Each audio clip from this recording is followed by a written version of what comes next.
My friends, for centuries the world has repeated the words of the Master, "Seek ye first the kingdom of God."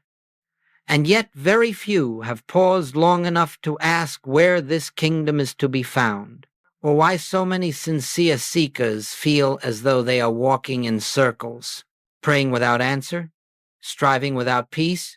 And so I want to speak to you not as one offering a new doctrine, but as one reminding you of what Jesus himself revealed so simply, so plainly, that the human mind overlooked it.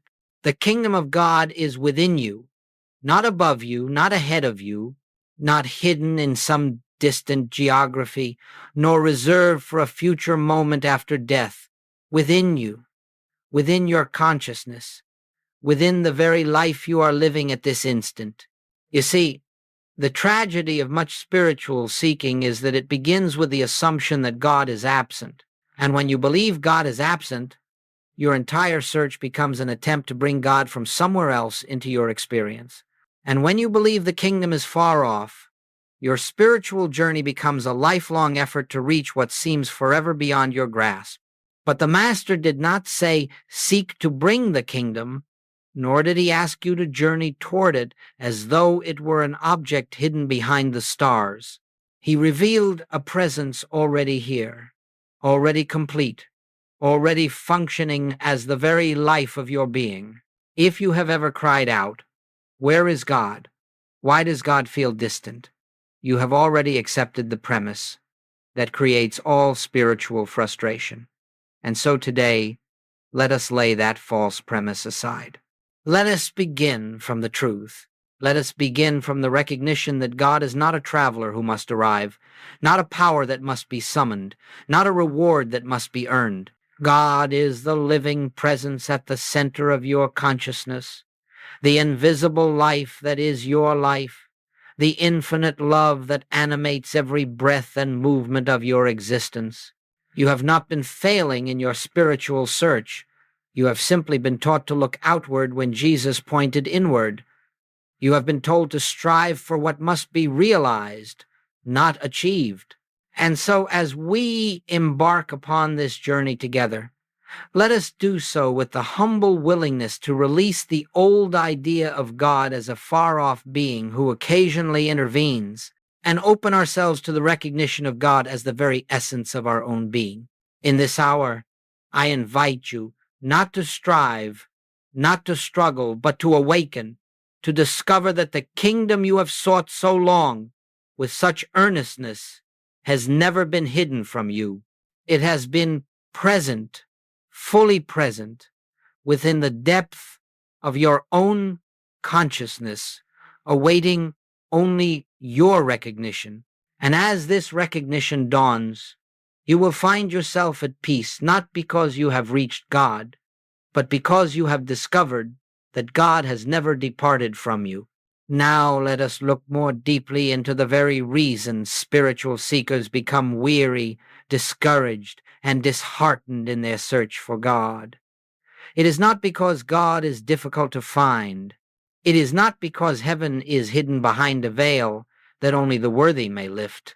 It is because almost the entire world, including the religious world, has trained us to seek God where God is not.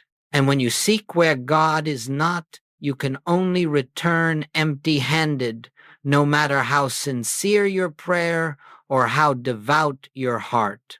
Consider for a moment how many times you have turned to the outer world expecting it to reveal God to you, expecting a person, a sign, a manifestation, a change in circumstance, a divine intervention to prove that God is present. And yet, every time you do this, you unknowingly affirm a belief the Master never taught, that God is separate from you, separate from your consciousness, separate from your very life.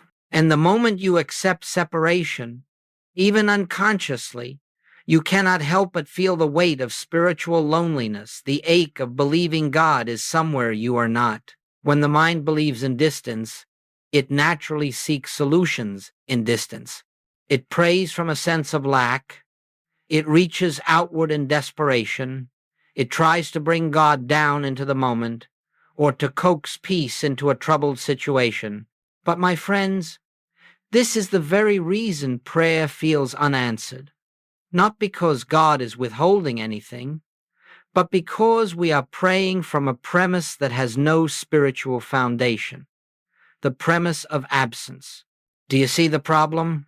If you pray as though God is far, you reinforce the illusion of distance. If you believe the kingdom is ahead of you, you bind yourself to endless searching. If you imagine that God's guidance, God's provision, or God's healing must travel toward you from outside, you silently deny the truth that God is the life of your being, here, now, fully present and wholly complete.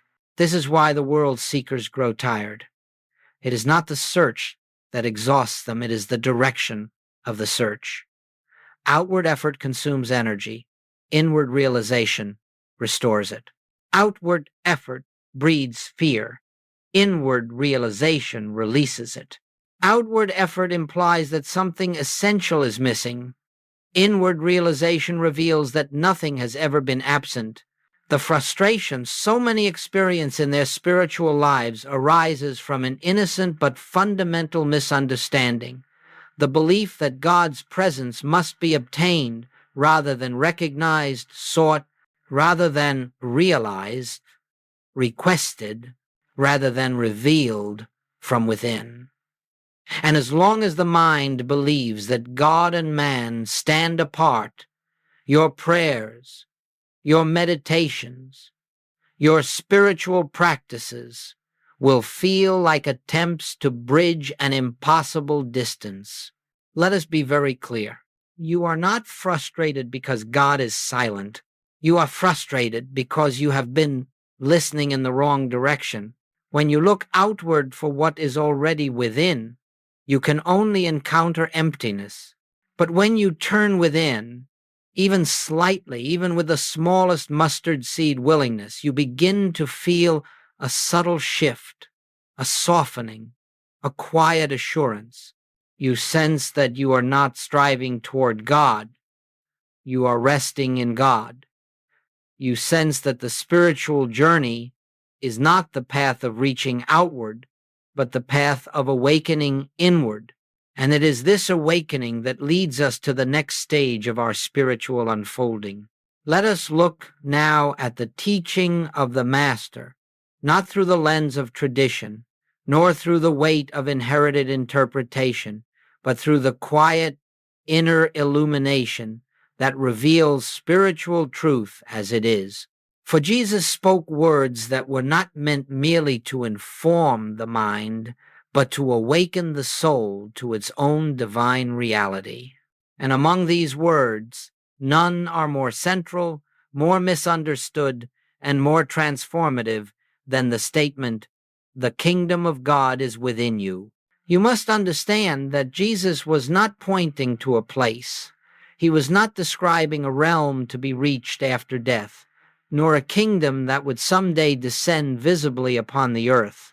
He was speaking from the consciousness of one who lived in perpetual union with the infinite.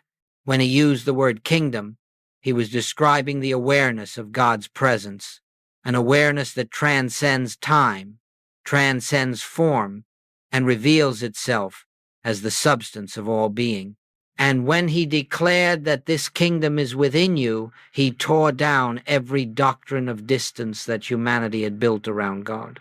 But the human mind, bound to the senses, could not grasp such a revelation.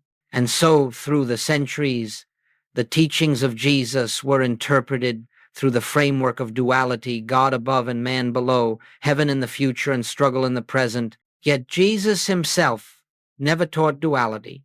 He taught oneness. He taught immediacy.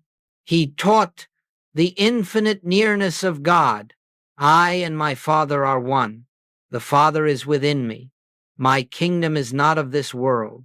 When Joel Goldsmith read these words, he did not read them as poetry or metaphor.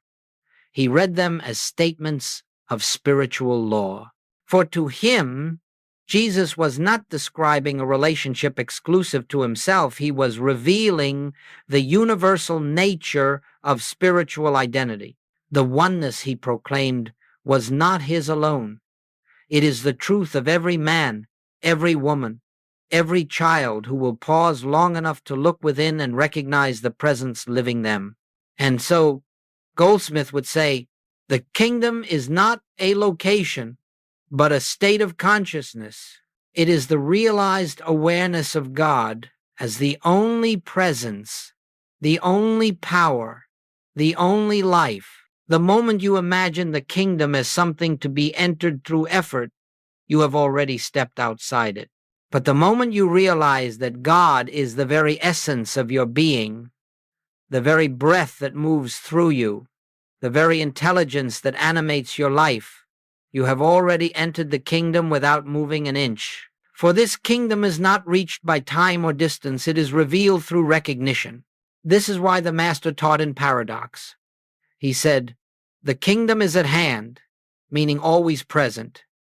He said, the kingdom is within you, meaning not dependent on external conditions.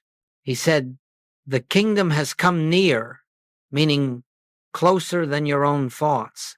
And then, to those who imagined heaven as a place, he said plainly, my kingdom is not of this world. It is not found in the realm of appearances. It is not subject to the rise and fall of circumstance. It is the unchanging, invisible reality behind all visible form.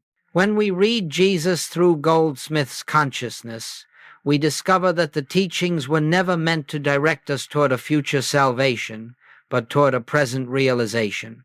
They were never meant to create believers, but revealers, not followers of doctrine, but awakeners to the inner Christ, the inner kingdom, the inner presence that has always been the life of our being.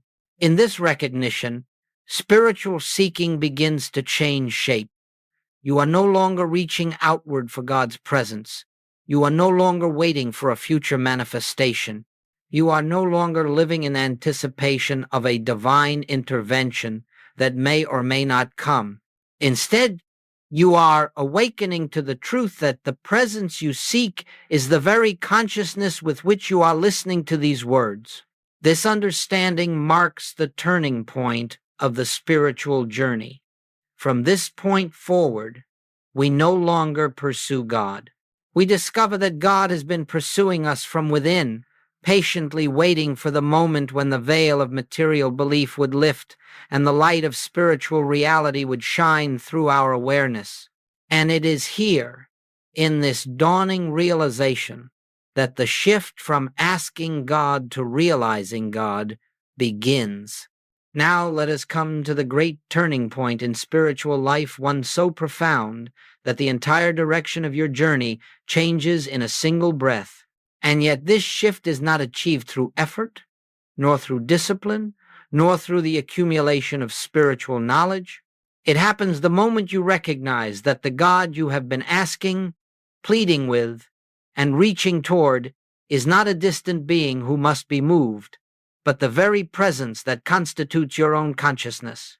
The world prays in one way, and the Christ consciousness prays in another. The world prays by petition, God, please do this for me. Please intervene. Please fix. Please repair. But the Master, and all who have awakened as he awakened, pray by realization. They do not try to bring God into a situation. They do not attempt to persuade God to act. They rest in the quiet, knowing that God, being infinite, omnipresent, and indivisible, is already the only presence in that situation, whether or not appearances agree. This is the radical shift that Joel Goldsmith emphasized. Prayer is not a method of getting God to do something. Prayer is the realization that God already is all. And this realization becomes possible only when we stop treating God as though he were outside our own being. You see, the moment you ask God to enter a circumstance, you have implicitly assumed his absence. And the moment you assume his absence, You cannot possibly experience His presence, for the very premise of your prayer is separation.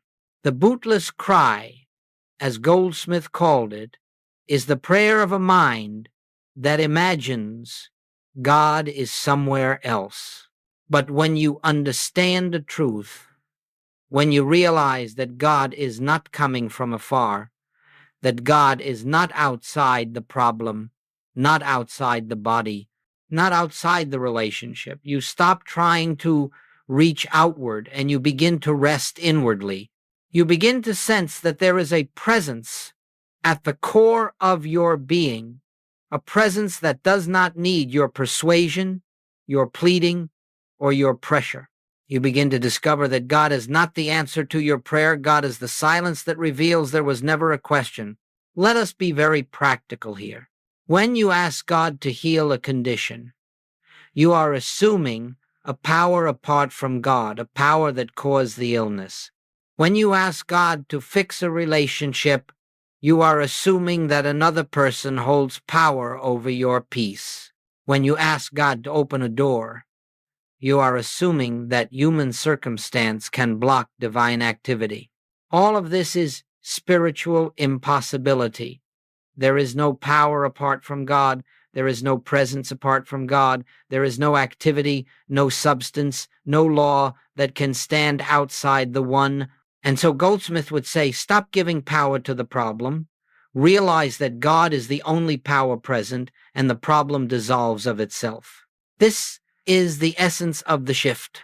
We stop asking God to change the outer picture.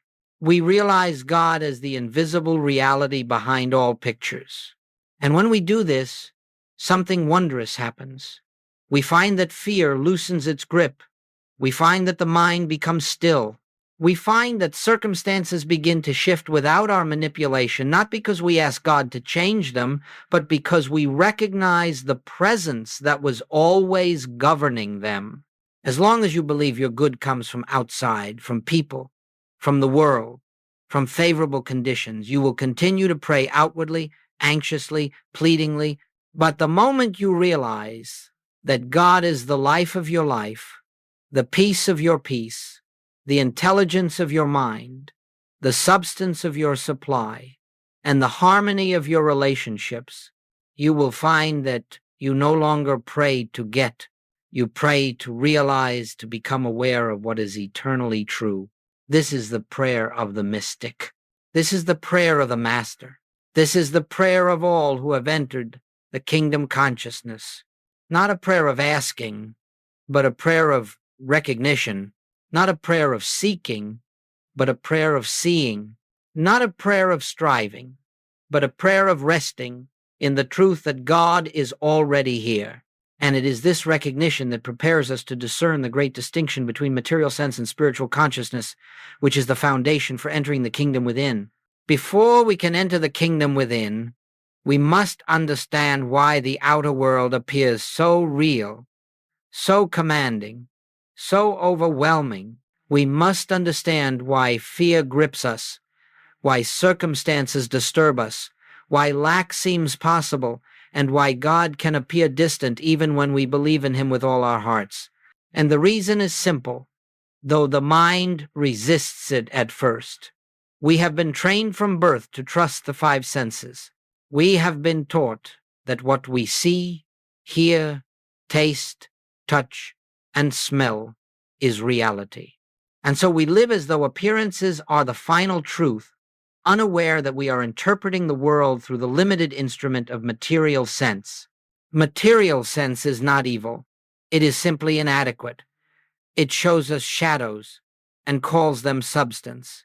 It shows us temporary forms and convinces us they are permanent realities. It shows us good and evil, harmony and discord, abundance and lack, and persuades us that all of these have the same level of power and presence. And as long as we accept this, we will always live at the mercy of circumstance, because we believe circumstance has power. But spiritual consciousness reveals something entirely different. Spiritual consciousness is the awareness that God alone is the reality of all being, God alone is the life of every person. God alone is the substance of every form. God alone is the law governing the universe. And because God is indivisible, infinite, and omnipresent, there is no true power apart from God, no second presence, no second cause, no opposing force that can threaten the harmony already established in spirit. This is the meaning of oneness. Not that everything is spiritually connected, but that everything is spiritually one. Let us be practical. When you see disease in the body, that is the testimony of material sense. When you see conflict in a relationship, that is the testimony of material sense. When you see lack in your affairs, that is the testimony of material sense. When you see danger in the world, that too is the testimony of material sense. And if you accept these testimonies as the truth, you will experience fear, doubt, and separation, because you are living as though appearances possess reality, authority, and power. But when you rise into spiritual consciousness, something remarkable occurs. You begin to recognize that all appearance, whether harmonious or discordant, is but the play of the senses. Behind the appearance stands the spiritual reality, unchanged and unchanging. God, the only presence. God, the only power. God, the only law. God, the only life. God, the only substance. And as this recognition deepens, the outer picture begins to shift, not because you changed it through mental effort, but because you no longer give it the power it never possessed. Goldsmith would often say, "You do not heal a condition, you reveal the presence of God, and the condition yields." And this is the essence of spiritual consciousness, the awareness of what is eternally true, regardless of what the senses report. The world may say there is danger. Spiritual consciousness whispers, God is here. The world may say there is lack. Spiritual consciousness knows. Infinite supply is the nature of God. The world may say there is conflict. Spiritual consciousness rests in. God is the harmony of all being. And the moment you accept the spiritual as real, the material loses its authority over your peace. But let us be very honest. You cannot force yourself into spiritual consciousness. You cannot affirm your way into it. You cannot shout into it or demand it. Spiritual consciousness dawns as material sense loosens its grip. And material sense loosens its grip only when we stop feeding it with fear, judgment, and the belief that it has power. The Master said, "Judge not according to appearance, but judge righteous judgment." Righteous judgment is not moral judgment. It is spiritual recognition, the ability to look straight at the appearance and know that it is not the truth. It is knowing that behind every discord, the presence of God remains untouched. It is knowing that behind every seeming lack, the fullness of spirit is already present. It is knowing that behind every storm, the calm reality of God stands unimpaired. And it is precisely this understanding that prepares the way for the practice of entering the kingdom within, not by attempting to change appearances, but by recognizing the spiritual presence that lies behind them, within them, and as their true essence. Now that we understand the distinction between material sense and spiritual consciousness, we can begin to approach the most sacred aspect of this path, the actual practice of entering the kingdom within. And let us be clear from the beginning, this is not a practice of doing. This is not a technique for manipulating thought, nor is it a method for improving the outer world. It is a practice of recognition, of quiet receptivity, of turning from the outer appearances to the inner, reality that has always been present but seldom acknowledged. In the human search for God, people have used many forms of prayer. They have pleaded, begged, affirmed, recited, commanded, declared. They have tried to convince themselves and God of what they desire, but all of these belong to the realm of the human mind. They begin with the assumption that there is a lack, and that through thought or emotion, that lack may be corrected. Spiritual listening, as Goldsmith taught it, begins from a wholly different premise, that nothing is lacking, because God is already the fullness and the completeness of every moment. This is why true prayer begins in silence, not the silence of discipline or restraint, but the silence of relinquishment. The silence that arises when we release the belief that we must direct God, inform God, or persuade God. It is the silence that comes when we understand that God is not in need of our words, our instruction, or our guidance. God is the very presence we are seeking. And so, spiritual listening is not an attempt to reach God, it is the willingness to allow the presence to reveal itself. When we enter this sacred silence, we do not ask, we do not seek signs, we do not attempt to feel spiritual or produce inspiration. We simply become still, inwardly still, and allow the truth to disclose itself. For spiritual truth is not created by the mind, it is revealed to the mind that is quiet enough to receive it. And what is revealed? Not always words, not always messages. More often, it is a subtle sense of peace that is not of this world, a soft assurance that does not come from reason, a gentle awareness that something real, something profound, something eternal is present right where you are. And when that presence is felt, even faintly, you have begun to enter the kingdom. For the kingdom is not a realm of thought, it is the atmosphere of God realized within your consciousness. Goldsmith would say, do not try to make anything happen in prayer. Why? Because the moment you try to make something happen, you have shifted into the human mind, and the human mind cannot enter the kingdom. The mind that tries to achieve God cannot see God, for it is trying to grasp what can only be revealed. Instead, we approach quietly. Here I am, Father, not asking, not trying, not striving, simply open. In this openness, you may become aware of a gentle inner movement as though truth is unfolding of its own accord. You may feel a sense of safety as though nothing outside you holds power. You may feel the burdens of the day loosening as though their weight was never truly yours. Or you may simply feel nothing at all, yet know inwardly that something deep and invisible is taking place.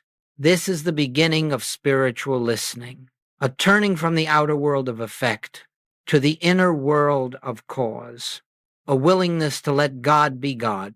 And the more often you return to this stillness, not as a duty, but as a refuge, the more natural it becomes. You begin to sense the presence not only in meditation, but in the ordinary moments of life, standing in a doorway, pausing in the midst of a conversation, resting between breaths. An awareness begins to permeate your experience. The kingdom is here. Do not measure your progress. Do not attempt to capture the feeling. Simply return again and again to the stillness in which God reveals himself, not as a distant being, but as the life of your own being. This is the practice by which the walls of material sense begin to thin and the light of spiritual consciousness begins to shine through. It is the doorway into the kingdom within. And now that we understand how to enter this inner sanctuary, we can begin to explore how to recognize the signs of its dawning, how to tell in the quiet moments of life that you have already stepped into the atmosphere of God's presence. As we proceed, let us understand something very important. The kingdom of God does not suddenly descend upon you like a light from the sky. It does not announce itself with trumpets, nor does it arrive with a dramatic inner explosion. The kingdom reveals itself in the quietest of ways, in subtle shifts of perception, in gentle movements of awareness, in moments so simple you might overlook them if you are searching for something grand. You see, the kingdom is not a future attainment, it is a present reality. And the moment your consciousness begins to relax into the truth of God's nearness, the signs of the kingdom begin to show themselves. They do not appear in the outer world first, they appear within you. And when they appear, they carry a distinct quality, a softness, a stillness, a peace that the world cannot imitate. One of the first signs is this: problems lose their sense of finality. You look at the same condition, the same circumstance, the same relationship, and yet something within you whispers, "This is not all there is." You begin to sense that what you are seeing is but the surface of things, and behind that surface is a presence untouched by the appearance. This quiet sense of something more is the first hint that spiritual consciousness is dawning. Another sign is the easing of inner tension. Not necessarily the disappearance of all outer challenges, but the loosening of the emotional grip they once held on you. You begin to observe instead of react. You begin to watch instead of fear. Even in the midst of difficulty, there arises a center of stillness, a feeling that you are upheld by something greater than the circumstance. This stillness is not self-made. It is the fragrance of the kingdom. A third sign is that you stop trying to fix life through human effort. This is not passivity. It is trust. You no longer rush to manipulate outer events or control outcomes. Instead, you turn within first. You pause, you listen, you remember the presence, and in that remembrance, you find guidance that does not come from thinking, but from knowing. When decisions arise from this inner knowing, they carry peace instead of fear. That peace is the evidence of the kingdom. You may also notice that forgiveness begins to happen without effort, not because you have willed yourself to forgive, but because the sense of separation itself begins to dissolve. You start seeing others not as separate personalities capable of harming you, but as expressions of the same divine life, struggling through human limitation. The enemy becomes a brother. The insult loses power. The past releases its hold. Forgiveness becomes a natural consequence of seeing truly.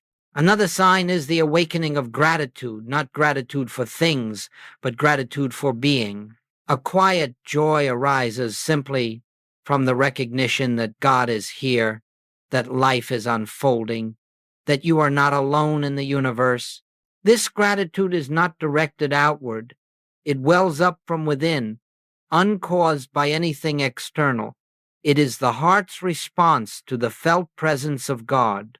And perhaps the clearest sign of all is this: you begin to sense that nothing is outside God. You may find yourself pausing throughout the day and silently recognizing God is here. In the grocery store, in a conversation, in a moment of conflict, in the stillness before sleep, something deep within acknowledges the presence, not as a belief, not as a philosophy, but as an inner fact. This recognition is the kingdom. You do not have to be perfect to experience these signs. You do not have to sustain them every moment. Even a fleeting glimpse is enough to show you that you have touched the edge of something real, something that does not come and go, though your awareness of it may. And every glimpse leaves a trace. Every moment of recognition strengthens the spiritual capacity to see beyond appearance. When these signs appear, even subtly, you may know with certainty the kingdom has already begun to reveal itself in your consciousness. You are not approaching it, you are awakening within it. And now that you know how to recognize these early dawnings of spiritual awareness, we may move naturally into the next stage of this journey, entering more deeply into the inner kingdom through a quiet, receptive meditation, a practice not of doing, but of being. Let us now turn inward together, not to perform a technique, not to repeat words, not to achieve an experience, but simply to rest in the awareness of the presence that has been with us from the beginning. In this moment, there is nothing you must accomplish. There is nothing you must correct or improve. There is only the gentle willingness to set aside the world of appearances and allow the truth to reveal itself within your own being. We begin not by reaching outward, but by releasing every mental habit that seeks to grasp or manipulate the spiritual. There is nothing to grasp. Spirit is not an object. God is not distant. The kingdom is not a goal. We are not climbing toward God. We are relaxing into God. And so we enter this quietness with a simple inward recognition. God is here, not coming, not arriving. Already here, let the mind rest. Let the thoughts pass without engagement. Let the concerns of the outer world dissolve into the background.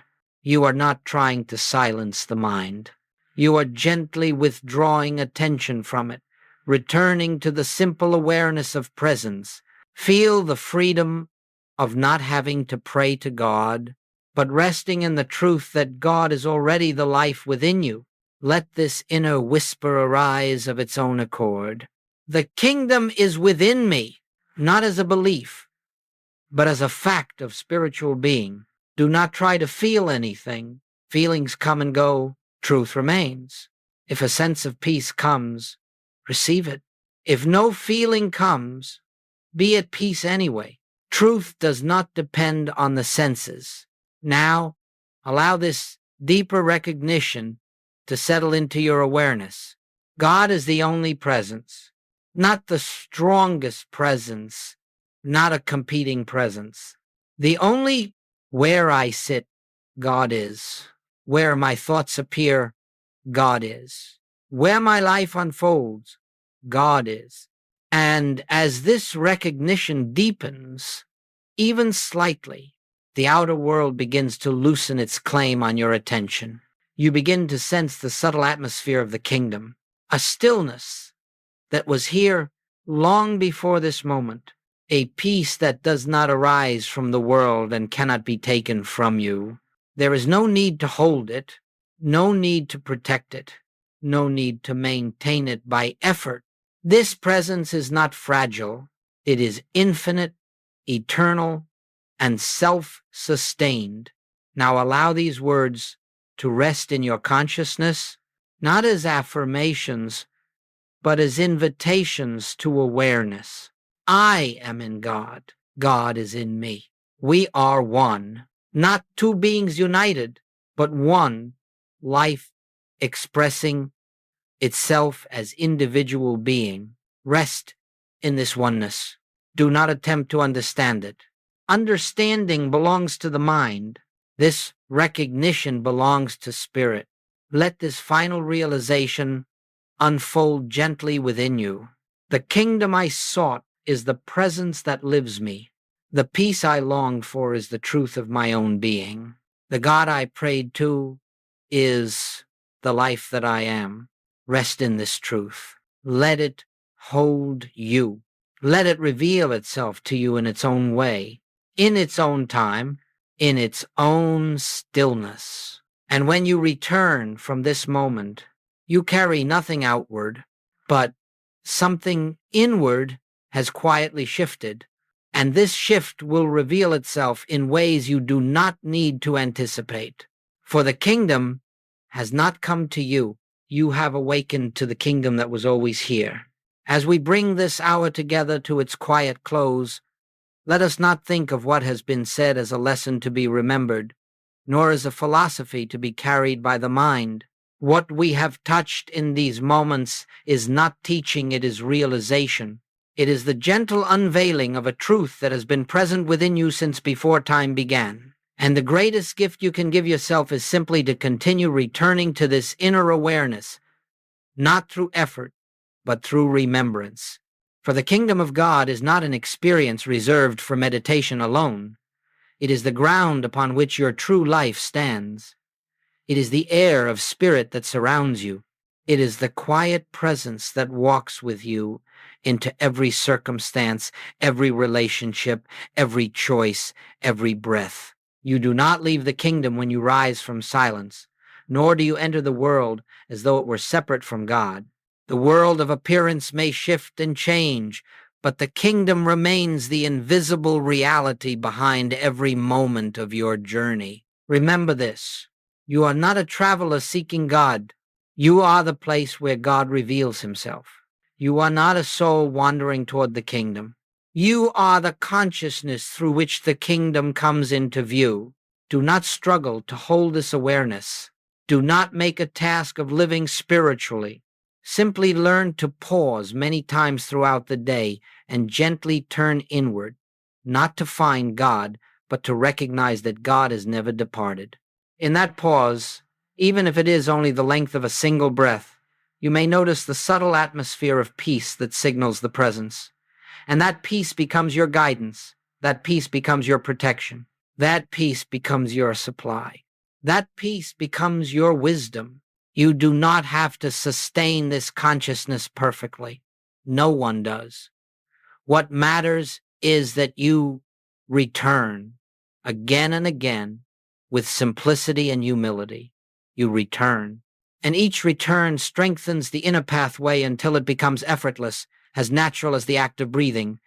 You discover that whenever confusion arises, the kingdom is here. Whenever fear stirs, the kingdom is here.